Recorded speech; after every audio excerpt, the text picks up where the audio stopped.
Hello students, welcome to Pandey economics classes. मैं हूं आपका दोस्त, होस्ट एंड मेंटर अरविंद। आज स्टूडेंट हम लोग इस वीडियो में बात करने वाले हैं depreciation, gross investment and net investment. इससे पिछले वीडियो में स्टूडेंट हम लोगों ने इन्वेस्टमेंट से ही रिलेटेड कुछ सारे पॉइंट की बात हम लोगों ने की थी। अगर आपको उस पॉइंट के बारे में जानना है तो आप हमारे चैनल पर जाकर और वीडियो नंबर 9 को वॉच कर सकते हैं। अब चिल्ड्रन इस वीडियो में हम लोग आते हैं। इसमें चिल्ड्रन सबसे पहले बात करेंगे डेप्रिसिएशन की और फिर gross investment and net investment की। लेकिन उससे पहले चिल्ड्रन मैं आपको ये बता दूं कि इस कंसेप्ट को पढ़ना ज़रूरी क्यों है आपके लिए, या ये टॉपिक आपके लिए क्यों इम्पोर्टेंट है। आगे चिल्ड्रन आने वाले टॉपिक्स में, यानी इसके बाद, इस टॉपिक के बाद एक और टॉपिक आप पढ़ेंगे जिसमें आप देखोगे नेशनल इनकम के बहुत सारे एग्रीगेट आप पढ़ेंगे। तो नेशनल इनकम चिल्ड्रन नॉर्मली एक लेमैन के लैंग्वेज में नेशनल इनकम को नेशनल इनकम कह देते हैं, कुछ लोग इसे जीडीपी कह देते हैं, कुछ लोग इसे इकोनॉमिक ग्रोथ या जीडीपी ग्रोथ के नाम से जानते हैं। लेकिन हम चिल्ड्रन इकोनॉमिक्स के स्टूडेंट हैं, तो आपके लिए जानना ज़रूरी है कि नेशनल इनकम के कौन कौन से एग्रीगेट है, यानी और कौन कौन से वो एग्रीगेट हैं जिनको हम नेशनल इनकम कहते हैं या फिर नेशनल इनकम के पैरेलल में हम उसको मानते हैं।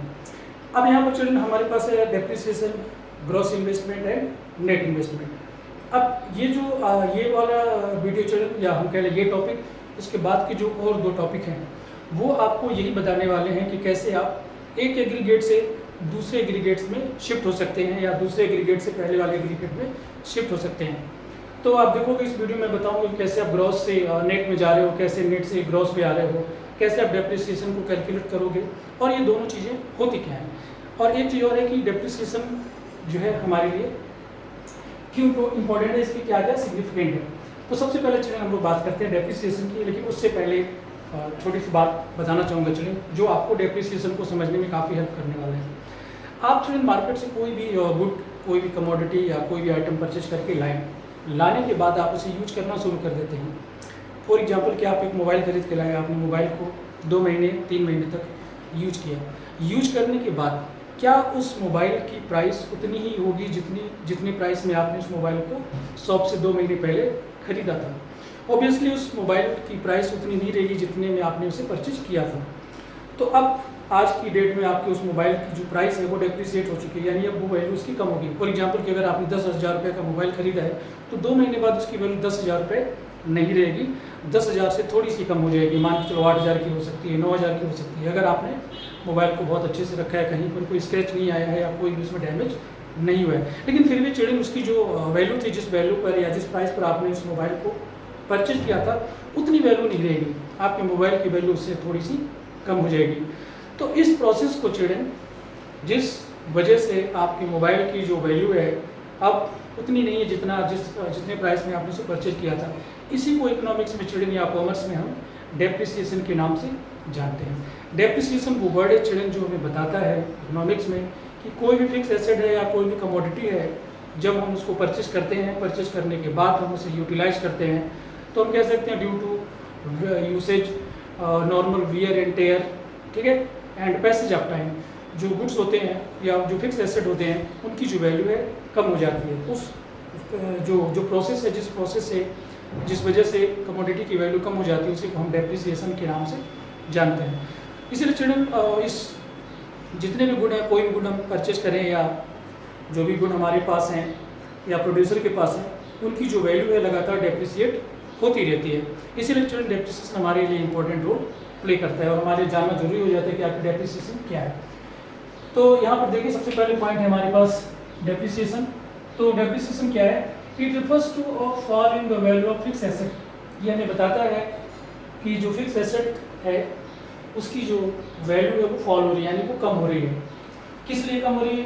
Due to normal wear and tear, यानी जब हम किसी कमोडिटी को यूज करते हैं तो यूज करने को ही हम नॉर्मल वियर एंड टेयर कह सकते हैं कि जब यूज करेंगे तो वो ख़राब भी होगी उसकी। जब फॉर एग्जाम्पल कि अगर मोबाइल का हम एग्जाम्पल लें तो मोबाइल की जो बैटरी है वो डेप्रिसिएट होती है, हो सकता है उससे इसके स्क्रीन में कोई स्क्रैच वगैरह आ जाए, है ना। तो जो मशीन आज बनी है जब यूज़ करेंगे धीरे धीरे तो उसकी जो चिल्ड्रन लाइफ है वो धीरे धीरे कम होना शुरू हो जाती है। मान के चलो एक मोबाइल की जो लाइफ है 10 साल है या 5 साल है, तो 5 साल 2 महीने हमने अगर यूज कर लिए हैं तो 2 महीने तो उसके 5 साल की जो लाइफ है उसमें से 2 महीने तो कम हो ही है ना, तो 2 महीने बाद उसकी जो प्राइस है वो भी कम हो जाएगी।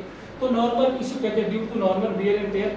आगे पैसेज ऑफ टाइम है ना, जैसे जैसे टाइम बीतता जाता है वैल्यू कम होती जाती है। या फिर दूसरी चीज़ है एक्सपेक्टेड चेंज इन टेक्नोलॉजी, है ना। एक्सपेक्टेड है मतलब हमें पता है कि आज जो भी हम टेक्नोलॉजी यूज कर रहे हैं या जिस टेक्नोलॉजी को यूज करके एक पर्टिकुलर कमोडिटी अगर हम बना रहे हैं, तो आने वाले समय में 1 साल में 2 साल में टेक्नोलॉजी चेंज होगी। तो जब टेक्नोलॉजी चेंज हो जाएगी चिल्ड्रन, तो उस टेक्नोलॉजी को यूज करके अगर हम कोई गुड बनाएंगे चिल्ड्रन, तो वो नॉर्मली उस वो डेप्रिसिएट होगी, उसकी वैल्यू बहुत कम रह जाएगी, कोई उसको परचेज नहीं करेगा। तो ये चिल्ड्रन रीजन है डेप्रिसिएशन के। तो डेप्रिसिएशन का मतलब ये हो गया चिल्ड्रन कि फिक्स एसेट में फिक्स एसेट की जो वैल्यू है जो रिड्यूस हो जाती है, उसी को कहते हैं डेप्रिसिएशन। जो रिड्यूस होती है फिक्स एसेट की वैल्यू, वो किस लिए होती है? नॉर्मल वियर एंड टेयर की वजह से, पैसेज ऑफ टाइम या फिर एक्सपेक्टेड चेंज इन टेक्नोलॉजी, है ना। मैं आपको एक और एग्जांपल देता हूँ एक्सपेक्टेड चेंज इन टेक्नोलॉजी के बारे में। चिल्ड्रन आज आप चिल्ड्रन स्मार्टफोन यूज कर रहे हैं, एंड्रॉयड फ़ोन यूज कर रहे हैं, है ना, टच स्क्रीन वाले फ़ोन यूज कर रहे हैं। लेकिन आज से चिल्ड्रन 10 साल पहले हमारे पास कीपैड वाले मोबाइल हुआ करते थे, है ना, उसमें बटन लगी रहती थी, फिर उस प्रेस कुछ भी हमें टाइप करना होता था, किसी को कॉल करना होता तो उस बटन को प्रेस करके कॉल या मैसेज किया करते थे। लेकिन टेक्नोलॉजी चिल्ड्रन चेंज हो गई, अब हमारे पास टच वाले मोबाइल हैं। तो अब हुआ क्या कि टच स्क्रीन या स्मार्टफोन बनाने के लिए नई टेक्नोलॉजी आ गई। तो अब जो पुरानी वाली टेक्नोलॉजी है जिसको यूटिलाइज करके हम कीपैड वाले मोबाइल बनाते थे चिल्ड्रन, उसकी जो वैल्यू है चिल्ड्रन वो नॉर्मली ऑब्वियसली उसकी वैल्यू कम होगी, यानी वो अब डेप्रिसिएट होगी हमारे लिए, है ना। तो यही हो गया children change expected change in technology. और आगे भी चिल्ड्रन एक्सपेक्टेड है कि अभी जो भी हम टेक्नोलॉजी यूज कर रहे हैं आने वाले सालों में हो सकता है ये टेक्नोलॉजी भी चेंज हो जाएगी, फिर स्मार्टफोन दूसरी टेक्नोलॉजी से बनने शुरू हो जाएंगे। तो depreciation it refers to a fall in the value of fixed assets due to normal wear and tear, passage of time और एक्सपेक्टेड चेंज इन टेक्नोलॉजी। तो ये हो गया चिल्ड्रन हमारी डेप्रिसिएशन। अब आगे चिल्ड्रन आता है ग्रॉस इन्वेस्टमेंट। इन्वेस्टमेंट पिछले वाले टॉपिक में चिल्ड्रन हम लोगों ने इन्वेस्टमेंट के बारे में काफ़ी चर्चा की, ठीक है। तो इन्वेस्टमेंट एक बार फिर से हम आपको याद दिला देते हैं। ये क्या है? It is a process of capital formation, या इसे हम ये भी कह सकते हैं it is the increase in the stock of capital. कि जो एक प्रोड्यूसर का जो कैपिटल है अब वो इंक्रीज हो रही है, पहले 2 मशीन थी अब 3 मशीन होगी, 4 मशीन होगी, है ना। तो जैसे जैसे टाइम बढ़ रहा है वो और मशीनें परचेज करता जा रहा है, तो उसकी जो कैपिटल का जो स्टॉक है वो लगातार इंक्रीज होता जा रहा है, यानी कि वो कैपिटल का फॉर्मेशन कर रहा है। पहले एक मशीन थी वो 500 यूनिट बनाता था, उसने 2 मशीन खरीद लिया वो 1000 यूनिट बना रही है, एक और मशीन खरीद ली 1500 यूनिट वो प्रोड्यूस कर रहा है। तो जैसे जैसे कैपिटल का फॉर्मेशन होगा उस existing stock of capital increase होंगे और उसका प्रोडक्शन भी इंक्रीज होता जाएगा। तो वही चिल्ड्रन ग्रॉस इन्वेस्टमेंट में क्या लिखा सॉरी वो तो हमने इन्वेस्टमेंट बताया, यार लिखा ग्रॉस इन्वेस्टमेंट। अब ग्रॉस इन्वेस्टमेंट चिल्ड्रन क्या है? Production of capital goods during the year, यानी फिनेंशियल ईयर में जितने भी हमने total production of capital good, है ना, जितने भी कैपिटल गुड आप जानते हैं कैपिटल गुड क्या फिक्स एसेट होते हैं जिनको यूटिलाइज करके प्रोड्यूसर अदर गुड्स का प्रोडक्शन करता है। तो ग्रॉस इन्वेस्टमेंट में children total production of capital good की बात हम करते हैं, है ना। अब जो हम जो यहाँ पर हम टोटल वर्ड यूज कर रहे हैं वो हम किस लिए यूज कर रहे हैं वो मैं आपको बताता हूँ चिल्ड्रन। देखिए फॉर एग्जांपल कि एक प्रोड्यूसर ने 10 मशीनरी बनाई, है ना, उसने 10 मशीन खरीद लिया। अब 10 मशीन तो उसने खरीद लिया, अब इस 10 मशीन में से 8 मशीनें तो उसने इसलिए बनाई है ताकि पुरानी मशीनों को रिप्लेस कर सके, है ना। जो पुरानी मशीनें थी वो खराब होगी तो उसकी जगह पर नई मशीनों को उसे लगाना है।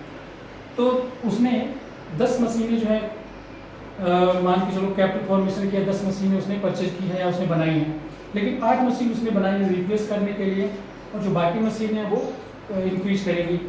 तो अगर आप देखोगे तो अब ये जो 2 मशीन है ये तो इंक्रीज हो जाएंगी, हालांकि टोटल उसने 10 मशीनें बनाई लेकिन 10 मशीन में से 8 मशीन को वो रिप्लेस कर देगा। तो अगर आप देखोगे तो टोटल जो इन्वेस्टमेंट होता है वो तो 10 मशीन का इन्वेस्टमेंट है क्योंकि उसने 10 मशीनें खरीदी हैं, लेकिन 8 मशीन तो केवल रिप्लेसमेंट में लग जाएंगी, तो ये 10 में से 8 तो ऐसे चलेगी। अब बची 2, तो आप कह सकते हो कि उसने 2 जो नेट आएगा चिल्ड्रन वो आपका आएगा, ये 2 जो मशीन बची हुई है ये आपका नेट इन्वेस्टमेंट कहा जाएगा या नेट कैपिटल फॉर्मेशन कहा जाएगा। आई होप ये समझ में आ रहा होगा आपको। तो वही लिखा है चिल्ड्रन ग्रॉस इन्वेस्टमेंट में it refers to total production of capital goods during the year, यानी हम 10 मशीनें जो बनाई हैं तो ये हो गया हमारे लिए production of total capital goods during the year. अब इसमें से दो अलग अलग करते हैं। सबसे पहले क्या है, इट इंक्लूड्स, ये क्या क्या इंक्लूड करता है, capital goods use for replacement of existing capital stock which is worn out, यानी 8 मशीनें जो थी वो वॉर्न आउट हो गई थी, वो खराब हो गई थी, उसको रिप्लेसमेंट करने के लिए हमने 8 मशीनें तो हमने सिर्फ इसलिए बनाया है। तो ये मशीन तो ये वाला हो गया, capital goods use for replacement of existing capital stock which is worn out, ये पार्ट। दूसरा क्या होगा, capital goods as a net addition to the existing capital stock, यानी जो नेट एडिशन है वो हमने 2 और मशीनें बनाई हैं। तो ये हो गया हमारे लिए चिल्ड्रन नेट, ये हो गया हमारे लिए टोटल ग्रॉस इन्वेस्टमेंट है। नेट इन्वेस्टमेंट हमने केवल 2 मशीन का किया है। तो ये चिल्ड्रन डिफरेंस है ग्रॉस में और नेट में। आई होप कि ये आपको समझ में आ गया होगा। इसका फार्मूला भी चिल्ड्रन लिखा है ग्रॉस इन्वेस्टमेंट में। देखो नेट इन्वेस्टमेंट यानी कि ये जो 8 मशीनें हमने बनाई, ये और ये जो 2 मशीनें बनाई हैं, ये दोनों मिलाकर हमने किया है। अब उसमें से नेट इन्वेस्टमेंट निकालना है तो ग्रॉस में से नेट डेप्रिसिएशन को हम सब्ट्रैक्ट कर देंगे। ये देखो ये ग्रॉस है, ग्रॉस मानी हमने 10 मशीनें बनाई, डेप्रिसिएट 8 मशीनें हो गई हैं, 8 मशीन मैंने माइनस कर दिया तो हमारे पास नेट आ गया 2 मशीन का नेट हमने प्रोडक्शन किया है।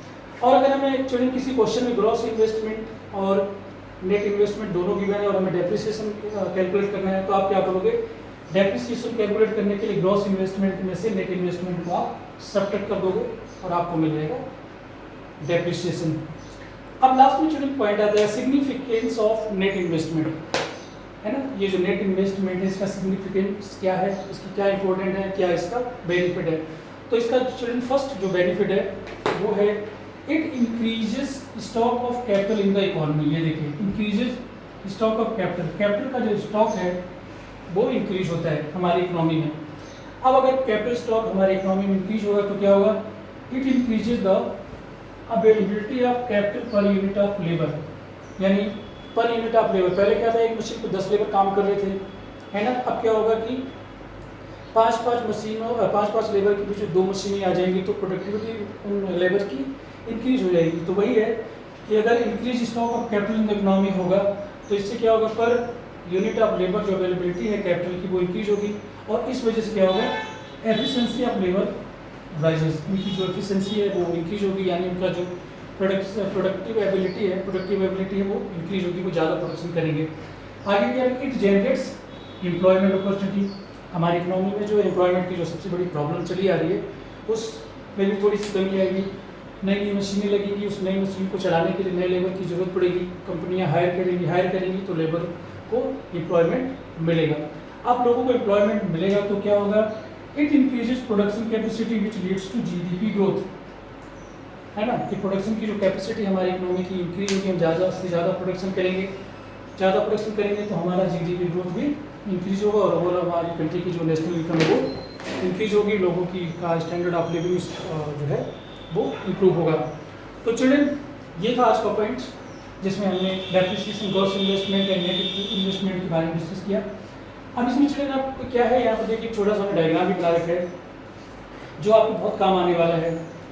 अगर ग्रॉस इन्वेस्टमेंट गिवन है और डेप्रिसिएशन गिवन है और आपको नेट इन्वेस्टमेंट में जाना है, या ऐसा देख लो कि ग्रॉस इन्वेस्टमेंट और नेट इन्वेस्टमेंट गिवन है तो डेप्रिसिएशन को हम कैसे यूटिलाइज करेंगे। देखो ग्रॉस इन्वेस्टमेंट से अगर नेट इन्वेस्टमेंट में जाना है तो आप क्या करो, ग्रॉस इन्वेस्टमेंट से डेप्रिसिएशन को आप सब्ट्रैक्ट कर दो कि जो मैंने यहाँ पर लिखा है, ये देखिए ये वाला ग्रॉस से, है ना, ये ग्रॉस, ये तो ग्रॉस इन्वेस्टमेंट दोनों लिखा है, क्या वहाँ पे हमें समझ में नहीं आ रहा है। यहाँ पर ये देखिए ग्रॉस से नेट में जाना है तो हमने डेप्रिसिएशन को माइनस कर दिया।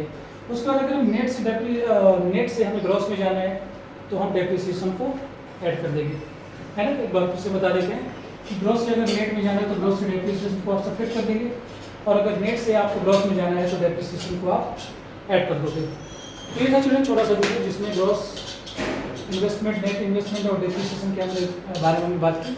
तो आई होप कि आपको ये सारे पॉइंट समझ में आ गए हैं। So that's all for this video. See you in the next video. Till then, keep watching and God bless you all. Thank you for watching the video.